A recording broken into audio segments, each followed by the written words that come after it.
Welcome to our Sayali fashion designer channel आणि मी आहे सायली। तर तुम्हा सर्वांचं आपल्या आजच्या नवीन अशा छानशा व्हिडिओमध्ये मी मनापासून खूप खूप स्वागत करते। तर कसे आहात तुम्ही? नक्कीच मस्त आणि मजेत असणार आहे। आणि आज मी तुमच्यासोबत खूप सुंदर अशी बाहीची डिझाइन शेअर करणार आहे।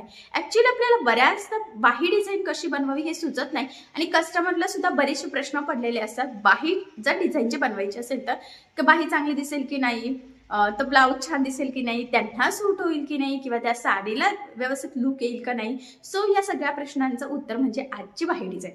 ही खूप सुंदर अशी बाही डिझाइन आहे आणि ह्या बाही डिझाइनमुळे नक्कीच आपल्या साडीला आणि ब्लाउजला खूप सुंदर असं लुक येणार आहे।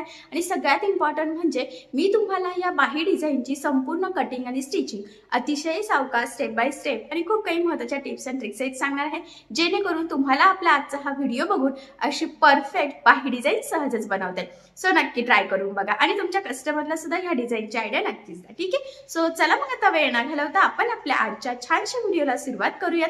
आणि हा व्हिडिओ तुम्ही स्किप न करता पूर्ण नक्की बघा, जेणेकरून तुम्हाला आपला आजचा हा व्हिडिओ बघून अशी परफेक्ट बाही डिझाइन बनवणं खूपच सोपं जाईल। ठीक आहे, तर हे बघा, मग इथे तुम्ही बघू शकतात की आपण बाहीची ऑलरेडी कटिंग करून घेतलेली आहे।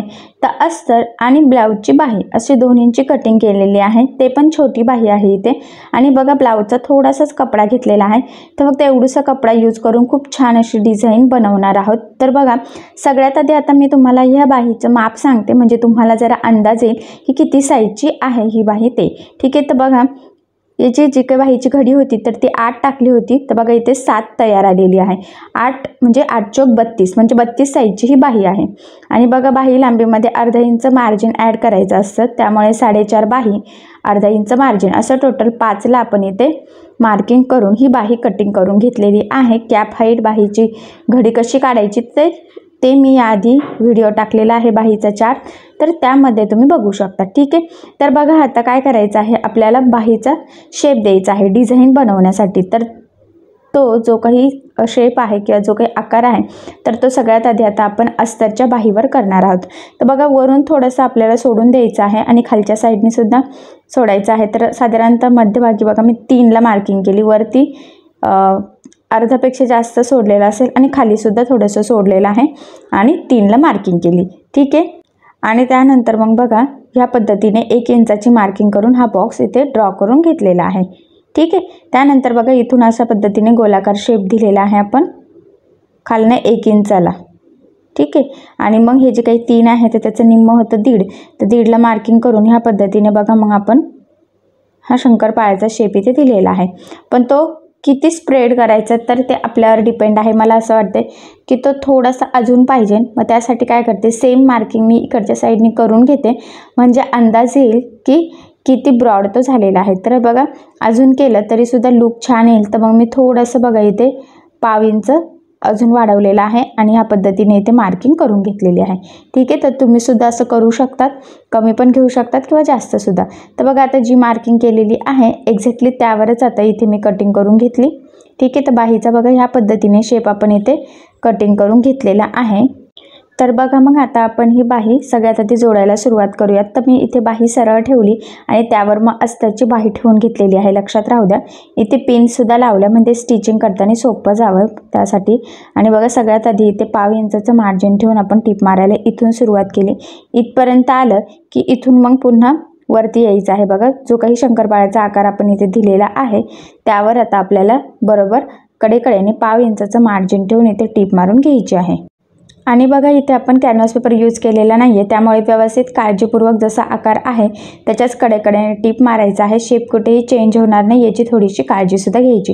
आणि मध्ये आपण थोडं जॉईंटच ठेवलं होतं बघा, त्यामुळे म्हणजे ते स्प्रेड होण्याचे चान्सेसच नाही आहे। आता थोडासा कट मारला बघा, आणि मग हे जे काही खालच्या साईडचा आणि हा मधला जो काही शेप आहे त्याच्यातला जो काही एक्स्ट्राचा ब्लाउज पीसचा कपडा होता तर तो आपण इथे कटिंग करून घेतलेला आहे। त्यानंतर याला छोटे छोटे कट्स मारूयात, म्हणजे ज्यावेळेस आपण ही बाही सरळ करू तर त्यावेळेस त्याचा शेप व्यवस्थित आपल्याला हवा तसा यावा यासाठी कट्स मारले की कानेकोपरे वगैरे व्यवस्थित बाहेर निघतात आणि मग आकारसुद्धा परफेक्ट येतो।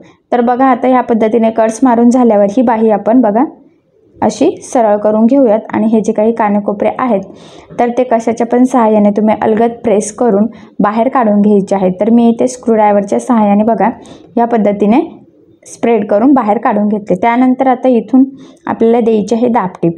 तर दाबटीप देताना काळजी घ्यायची आहे की जो काही आपला अस्तरचा कपडा आहे तर तो वरती दिसणार नाही, जेणेकरून आपली जो काही शेप आहे बाहीचा तर त्याचं फिनिशिंग वगैरे बिघडणार नाही आणि बाहीसुद्धा परफेक्ट फिनिशिंगसहित रेडी होईल। तर बघा मग व्यवस्थित काळजीपूर्वक अतिशय सावकाश मी इथे दाबटीप देऊन घेतलेली आहे। तर तुम्हीसुद्धा सेम ह्याच पद्धतीने करून घ्यायचं आहे, म्हणजे तुमची बाहीसुद्धा एकदम छान परफेक्ट फिनिशिंगसहित रेडी होईल। तर बघा मग या पद्धतीने मग कडेकडेने आता आपण इथे दाबटीप देऊन घेतलेली आहे।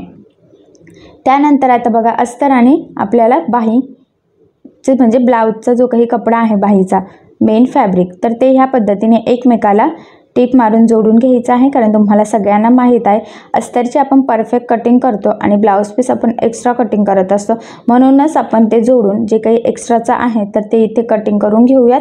म्हणजे ब्लाऊजचा जो काही एक्स्ट्राचा कपडा आहे तो म्हणजे आपला परफेक्ट मापाची बाही इथे रेडी होईल। ठीक आहे, तर बघा आता ते एक्स्ट्राचं कट केलेलं आहे, इथे शेप वगैरे सुद्धा एकदम छान असा परफेक्ट आलेला आहे। त्यानंतर आता इथे आपल्याला त्रिकोण तयार करून घ्यायचे आहे। तर इथे 2.5 बाय 2.5चे तुम्ही चौकोन 2 घेऊ शकता, 2च त्रिकोण करायचे आहे। बघा या पद्धतीने फोल्ड करून आता मी इथे टीप मारून घेते। ठीक आहे, दुसरं पण सेम त्याच पद्धतीने करून घेतलेलं आहे आणि टीप मारून झाल्यानंतर जो काही एक्स्ट्राचा आहे तर ते कट करून व्यवस्थित आपण इथे सरळ करून घेतला। आता बघा हे आपल्याला ह्या पद्धतीने एकमेकाला म्हणजे एकमेकासमोर या पद्धतीने लावून घ्यायचं आहे आणि त्यामध्ये आपल्याला एक गोल्डन मणीसुद्धा लावायचा आहे। तर बघा मग सगळ्यात आधी आता सुई धाग्याने आपण हे या पद्धतीने पॅक करून घेऊयात आणि एक गोल्डन मणीसुद्धा इथे सेंटरला लावून घेऊयात। तुम्हाला वाटत असेल तर तुम्ही छोटंसं बटन वगैरे लावू शकतात, एकदम छोटासा गोलाकार पॅच असेल, स्टोन असेल तर ते काहीही तुम्हाला जे आवडेल जे तुमच्या ब्लाऊजला मॅच होईल तर ते इथे तुम्ही यूज करू शकतात। मी इथे थोडंसं मोठं साईजचं एक गोल्डन बटन लावून घेतलेलं आहे। ठीक आहे, तर बघा आता हे रेडी केलेलं आहे। तर हे ह्या पद्धतीने आता आपण या डिझाईनमध्ये लावून घेऊयात।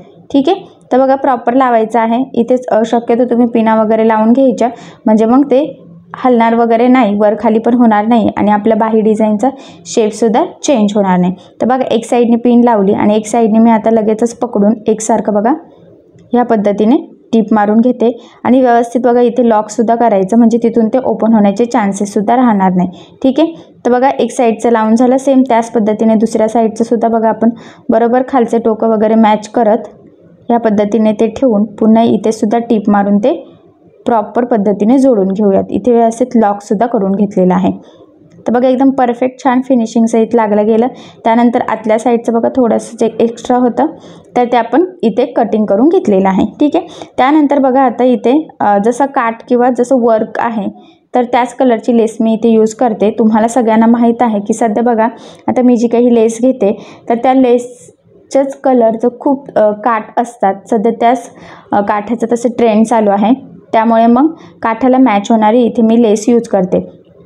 तुमचं काठ जर का सिल्वर असेल तर सिल्वर लेस लावायची, जर गोल्डन असेल तर गोल्डन लावायची आणि मी ज्या पद्धतीची लेस लावते जर तशा कलरची असेल तर तसं लावायचं, म्हणजे साडीला जी मॅच होईल तर ती लेस इथे तुम्ही यूज करायची आहे। बरोबर बघा कडेकडेने हा जो काही आकार आहे तर तिथे सुद्धा आपल्याला लावूनच घ्यायची आहे ती। ठीक आहे बघा, आणि जिथे कोपरा आहे आपला म्हणजे कानेकोपरे जिथे असतात तिथे व्यवस्थित फोल्ड करायचं। शंकरपाळ्याचा शेप आहे तर तो चेंज व्हायला नको, त्यासाठी मग काळजीपूर्वक तुम्ही बरोबर त्या शेपवरच इथे ही लेस लावून घ्यायची आहे। बऱ्याचदा काय होतं लेस जर का प्रॉपर लागली गेली नाही तर मग त्याचा आकार चेंज होतो, सो तसं होऊ नये त्यासाठी अतिशय काळजीपूर्वक तुम्ही इथे ही लेस लावून घ्यायची आहे।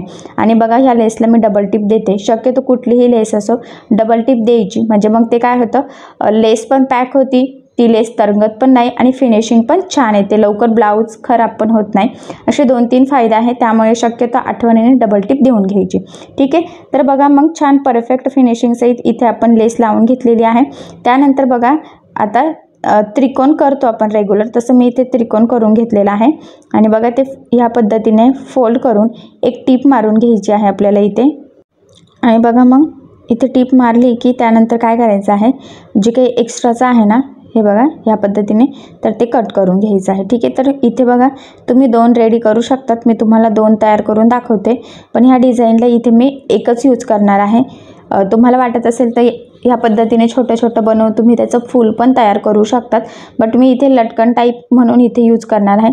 तुम्हाला जर वाटत असेल तर सिंपल त्रिकोण लटकनसुद्धा तुम्ही इथे तयार करून लावू शकता. ठीक आहे, तर बघा आता मी सुई धागा घेते आणि सुई धाग्याने आता हे जे काही आता छोटंसं लटकन तयार करून घेतलेलं आहे फॅब्रिकचं, तर ते मी इथे लावून घेणार आहे. तर तुम्हाला आवडेल तसं लटकन लावू शकतात, रेडीमेडसुद्धा यूज करू शकतात, काही प्रॉब्लेम नाही. ठीक आहे, तर बघा आता मग मी ते सुई घेतलेली आहे, त्याला मॅचिंगच दोरा घेतला शक्यतो आणि ते ह्या पद्धतीने बघा पॅक करून घेते. आणि वरच्या टोकाचं जे काही एक्स्ट्राचं आहे तर ते आता आपण कट करून घेऊयात, म्हणजे मग फिनिशिंग वगैरे प्रॉपर येणं पण गरजेचं आहे म्हणून. ठीक आहे, आणि आता त्यामध्ये बघा हे जे काही गोल्डन मनी आहेत तर ते मी ओवून घेते. तर तुम्हीसुद्धा असं गोल्डन मनी ओवून ते तयार करू शकतात. एक बघा मी मोठं तिथे टोकालाच लावून घेतलेलं आहे, 2-3 टाके टाकून व्यवस्थित पॅक केलेलं आहे. आणि मग आता त्यामध्ये मी 5-6 मणी ओवून घेणार आहे, म्हणजे आपण इथे छान असं लटकन न्यू स्टाईलचं तयार करत आहोत बघा. तर मी पुन्हा सांगते, तुम्ही असंही करू शकतात किंवा तुम्हाला वाटत असेल की रेडीमेड लावायचं आहे तर शॉपमध्ये बऱ्याच वेगवेगळ्या व्हरायटीचे लटकन अवेलेबल असतात, तर त्यातून तुम्हाला जे आवडेल तर ते सुद्धा तुम्ही इथे यूज करू शकतात. आणि मग बघा हे जे 2 टोकं होते तर ते सुद्धा आपण सुई धाग्याने व्यवस्थित पॅक करून जोडून घेतलेले आहे आणि ते लटकनसुद्धा इथे लावलेलं आहे. तर तुम्ही हे लटकन 2-3 लेअरमध्ये पण लावू शकतात किंवा एक सिंगल असं सुद्धा लावू शकता, तुम्हाला जसं आवडेल त्या पद्धतीने तुम्ही इथे करू शकता. ठीक आहे, तर बघा मग इथे मी एकच सिंगल असं लावून घेतलेलं आहे. आणि फायनली आपण छोट्या बाहीवर बघा ब्लाऊजचाच कपडा म्हणजेच तोच कपडा यूज करून ही डिझाईन बनवून घेतली बघा. ॲक्च्युली ती ब्लाऊज पूर्ण झाल्यासुद्धा खूप सुंदर लूक येणार आहे आणि नक्कीच खूप छान बाही दिसणार आहे. तर बघा फायनली खूप छान असे न्यू स्टाईलची इथे आपण ही छोट्या बाहीवर डिझाईन तयार करून घेतलेली आहे. बऱ्याचदा छोट्या बाहीवर डिझाईन कशी बनवावी हे समजत नाही, तर नक्कीच तुमच्या लक्षात आलेलं असेल की छोट्या बाहीवर सुद्धा बघा किती सुंदर अगदी सोप्या पद्धतीत आणि कमीत कमी टाईममध्ये ही डिझाईन तयार होते. आणि तुम्हाला मी फोल्ड करून सुद्धा दाखवलं. खरंच ही बाही ब्लाऊजला लावल्यावर ब्लाऊजला सुद्धा खूप छान लूक येईल आणि आपल्याला सुद्धा ती खूप छान दिसेल फोल्ड करून मध्ये न्यू स्टाईलची. तर अशी न्यू स्टाईलची डिझाईन बाहीची नक्की ट्राय करून बघा, नक्कीच तुमच्या ब्लाऊजला खूप सुंदर असं लूक येईल. एवढंच नाही तर कस्टमर जरी न्यू असेल तर कस्टमरला सुद्धा तुम्ही ही आयडिया देऊ शकता, त्यांनासुद्धा नक्कीच अशा पद्धतीची छोट्या बाहीवरची डिझाईन आवडेल. ठीक आहे, तर नक्की ट्राय करून बघा. याची कटिंग स्टिचिंगची पद्धत खूप म्हणजे खूप सोपी आहे. बाय चान्स जरी तुम्ही कोणी नवीन शिकत असाल तरीसुद्धा हा व्हिडिओ बघून अशी डिझाईन तुम्हाला सहज बनवता येईल, इतक्या सोप्या पद्धतीत मी तुम्हाला सांगितलेलं आहे. ठीक आहे, तर नक्की ट्राय करा. जर काही प्रॉब्लेम येत असेल तर मला कमेंट करून नक्कीच कळवा. तर तुम्हाला आपला आजचा व्हिडिओ कसा वाटला हे मला कमेंट करून नक्कीच कळवा. त्याचबरोबर आपली ही डिझाईन आवडली असेल तर व्हिडिओला लाईक करायला विसरू नका. आणि असेच नवनवीन छानसे व्हिडिओ बघण्यासाठी आपल्या सायली फॅशन डिझायनर या चॅनलला लाईक करा, शेअर करा आणि सबस्क्राईब करायला विसरू नका. आणि ज्यावेळेस तुम्ही सबस्क्राईब कराल त्यावेळेस त्यासमोरील बेल आयकॉन ही नक्की प्रेस करा. त्यामुळे काय होईल, जेव्हा मी नवीन व्हिडिओज टाकेल त्याचे नोटिफिकेशन तुम्हाला तुमच्या मोबाईलवर येईल. Okay, thank you.